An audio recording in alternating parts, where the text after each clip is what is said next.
Hello and welcome to Proper Form Fridays. Today we'll be looking at the dumbbell bench press. Let's begin. The primary muscles in the dumbbell bench press are the pecs, the triceps and the front delts.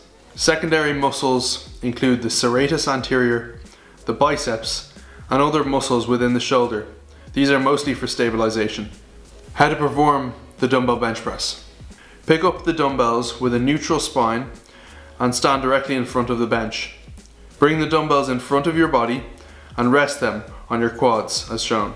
Once ready, sit down on the end of the bench. Ensure you are gripping slightly higher up on the dumbbell handles to marginally improve pectoral recruitment. When getting in and out of position, always keep the dumbbells close to your body, as you are stronger when the weight you are holding is closer to your body.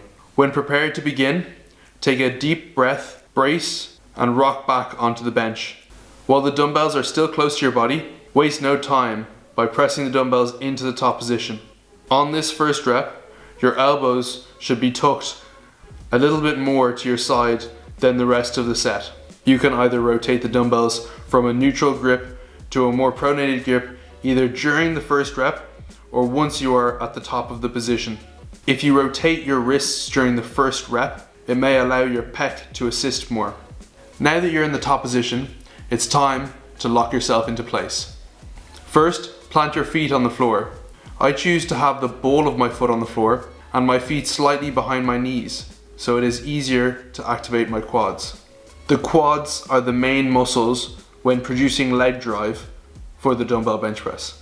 Furthermore, having your knees and your feet slightly pointed outward may help with stability. Next, lock your upper back into place by bringing your scapula back and down. Think of this as putting your shoulder blades as close together as possible and then pushing them as far down your back as possible. This, combined with pushing yourself up the bench with your quads, should produce a natural arch or gap in your lower back. This arch is healthy and perfectly normal. Once you feel confidently locked in position, then you can take a breath and perform your reps. When completing your reps, it's important to have your elbows at some degree lower than your shoulders. If you perform reps with your elbows like a T directly in line with your shoulders, you may wear down your shoulder joint, and this is not good.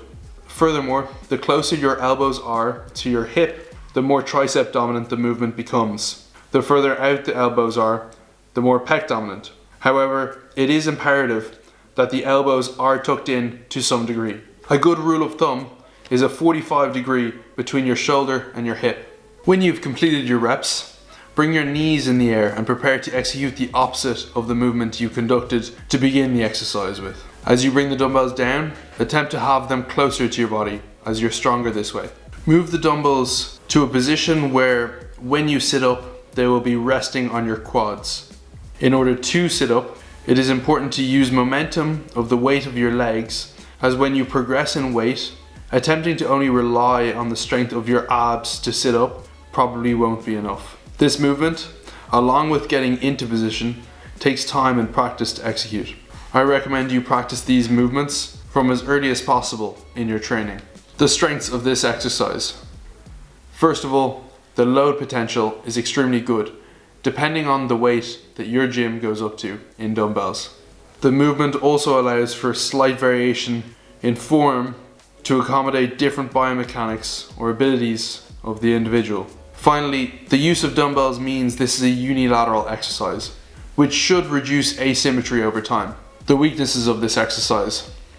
First of all, getting the dumbbells into position at the beginning of the movement without a spotter can be quite difficult.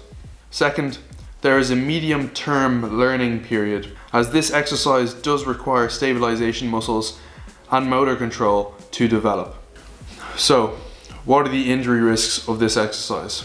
Getting in and out of position does hold a slightly higher chance of injury. Keep the dumbbells close to your body and always warm up. You should always have your elbows and wrists stacked, i.e. the wrists are directly above the elbow. If this isn't the case, you may lose control of the dumbbell and it might either hit you in the face or drop on the floor. You should always tuck your elbow in at least slightly, because if you don't, there's a pretty reasonable chance that you will wear down your shoulder over time. Finally, retracting your scapula is also extremely important. Doing this means you have an optimal and stable base to press from. Variations. An incline dumbbell press would be a good option as it targets the upper chest and shoulders more. Or a barbell bench press may be ideal, as the potential to load this exercise is extremely good. That's everything for today's video. I hope you enjoyed and have a good day.